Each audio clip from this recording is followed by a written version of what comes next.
Hi friends, எல்லோரும் எப்படி இருக்கீங்க? இன்றைக்கி உங்களுக்கு என்ன செஞ்சு காட்ட போகிறேன்னா, முளைக்கட்டி எப்படி ராகி பவுடர் பண்ணுறதும், ராகி கஞ்சி எப்படி வைக்கணும்னு உங்களுக்கு செஞ்சு காட்டுறேன். அதுக்கு நைட்டே ஊற வச்சுட்டேன். ராகியை ஊற வச்சு நல்லா களைஞ்சி, நிறையா குப்பை இருக்கும், களைஞ்சி நல்லா வாஷ் பண்ணிவிட்டு நைட்டே ஊற வச்சு அதை நல்லா வடிகட்டிட்டு ஒரு காட்டன் கிளாத்தில் போட்டு நம்ம இதை மாதிரி பரப்பிட்டு அதை ஒரு மூட்டை மாதிரி கட்டி நம்ம ஒரு ஜன்னலில் கிளிப்பு போட்டு நம்ம இதை முளைக்கட்ட வைக்கலாம். இல்லைனா ஒரு பாத்திரத்தில் மூடி வச்சு இது மாதிரி பிளாஸ்டிக்கோ சில்வர் பாத்திரத்துலேயும் மூடி வச்சு துணியில் கொஞ்சம் தண்ணியும் கொஞ்சம் நிறையா தெளிக்கணும். இல்லைனா அப்புறம் முளை வராது. தெளிச்சுட்டு நம்ம இதை ஒரு மேலே அழுத்தமான ஏதான ஒரு இதை வச்சு மூடி, கல் மாதிரி ஏதான வச்சு மூடி வச்சுட்டு காத்தால எடுத்து பார்க்கும்போது நம்மளுக்கு நல்லா முளை வந்திருக்கும். ஒரு 2 நாள் வச்சிங்கன்னா நல்லா முளை வந்திருக்கும். நான் ஒரு நாள் தான் வச்சேன். வின்டருங்கிறதுனால எனக்கு கொஞ்சம் ஓரளவுக்கு தான் முளை வந்திருந்தது. 100 நாள் கூட கொஞ்சம் தண்ணி தெளிச்சுட்டு வைக்கலாம். பாருங்கள், நல்லா முளை வந்திருக்கு. எனக்கு போர் இந்த அளவுக்கு முளை வந்தது. ஏன்னா வரமாட்டேங்குது வின்டர் சமயத்தில் கொஞ்சம் அதிகமாக.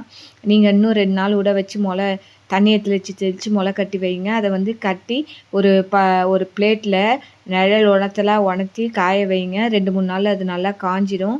இப்போ நான் ஒரு மிக்சியில் போட்டு, இது உடம்புக்கு ரொம்ப ராகி கூழோ ராகி கஞ்சியோ நம்ம பண்ணி சாப்பிடும்போது ரொம்ப நல்லது. நம்மளுக்கு அயன், கால்சியம் எல்லாமே இதில் இருக்குது. 40 வயசுக்கு மேலே நம்மளுக்கு எலும்பெல்லாம் போன்லாம் வீக்காக இருக்குது. இது மாதிரி வாரத்துக்கு ஒரு வாட்டி கஞ்சோ கூழோ பண்ணி நம்ம சாப்பிடுவோம். இந்த பாருங்கள், பழைய கஞ்சி பவுடர் இது இப்போ நான் பொடி பண்ணிவிட்டு உங்களுக்கு காட்டுறேன். இந்த பாருங்கள், பொடி பண்ணியாச்சு மிக்சியில். நான் இது கொஞ்சம் குறன்னு தான் இருக்கும். நீங்கள் சளிச்சு கூட யூஸ் பண்ணலாம். சளிச்சு யூஸ் பண்ணும்போது அந்த சத்தெல்லாம் போயிடும், நம்ம முளை கட்டினதெல்லாம். அதனால் அப்படியே கஞ்சி வச்சு சாப்பிடும்போது நல்லா தான் இருக்கும், ஒன்றும் தப்பு கிடையாது. நீங்கள் இல்லைன்னா சளிச்சிட்டு யூஸ் பண்ணுங்கள். இப்போ இதை ஒரு பாத்திரத்தில் ஸ்டோர் பண்ணி வச்சுங்க. நம்மளுக்கு தேவைப்படும் போது பவுடரை எடுத்து போட்டு கஞ்சியாவோ கூழாவோ காய்ச்சி சாப்பிடுங்க. வாரத்துக்கு ஒரு தடவை. நம்ம போனுக்கெல்லாம் ரொம்ப நல்லது, லேடிஸ்க்கு. நான் வாரத்துக்கு ஒரு தடவை இது மாதிரி கஞ்சி பண்ணி தேர்ஸ்டே நான் பண்ணுவேன். ஒரு பாத்திரத்தில் அதுக்கு தண்ணி தேவையான, கஞ்சி வைக்கிறதுக்கு தேவையான ஒரு 2 பேருக்கு கஞ்சி வைக்க போகிறோம். ஒரு 2.5 ஸ்பூன் பவுடர் போட்டு ஒரு 2-3 டம்ளர் இதெல்லாம் நம்ம கண்டிட்டோம்னா நம்மளுக்கு தேவையான அளவு தண்ணி ஃபஸ்ட்டு ஊற்றி பாருங்கள். பக்கத்தில் கொஞ்சம் வெந்நீர் வச்சுங்க.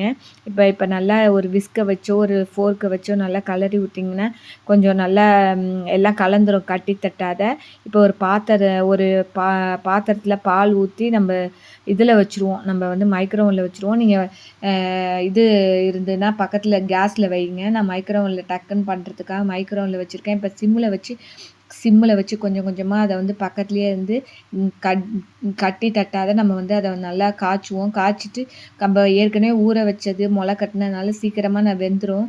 அதுக்கப்புறம் தேவையான நாட்டு சர்க்கரை போட்டு, இதுக்கு தேவையான ஏலக்காய் பவுடர், நல்லா பாயசம் மாதிரி டேஸ்ட்டாக இருக்கும். கொஞ்சம் ஏலக்காய் பவுடரும் போட போகிறேன். பிடிக்கலன்னா நீங்கள் ஏலக்காய் பவுடர் போட வேண்டாம். அப்படியே பாலை ஊற்றி ஆஃப் பண்ணிவிட்டு, திரிஞ்சு போயிடும் சில சமயத்தில். பால் கொதிச்சுட்டு ஆஃப் பண்ணிவிட்டு மேலே பாலை ஊற்றி கொஞ்சம் நெய்யும் வாசனைக்கு ஊற்றி நம்ம ரெடி பண்ண வேண்டியதுதான். சுவையான ராகி கஞ்சி ரெடி. இது பிடிக்கலன்னா உங்களுக்கு மோரை ஊற்றி கூட சாப்பிட்லாம். மோரை ஊற்றி கடுகு ஜீரகம் தாளித்து கொட்டி கூட சாப்பிட்லாம்.